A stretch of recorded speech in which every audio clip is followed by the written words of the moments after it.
ہم وہی کہیں گے جو ہمارا دین ہم کو بتاتا ہے، عمل کرو تو تمہارا بھلا ہے۔ الحمدللہ رب العالمین والصلاة والسلام على سید الانبیاء والمرسلین، اما بعد، اعوذ باللہ من الشیطان الرجیم، بسم اللہ الرحمن الرحیم، ان اللہ وملائکتہ یصلون علی النبی یا ایہا الذین آمنوا صلوا علیہ وسلموا تسلیما، اللهم صل على سيدنا وشفينا وحبيبنا مولانا محمد وبارك وسلم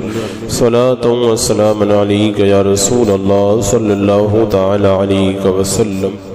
قل ادعوا الذين زعمتم من دون الله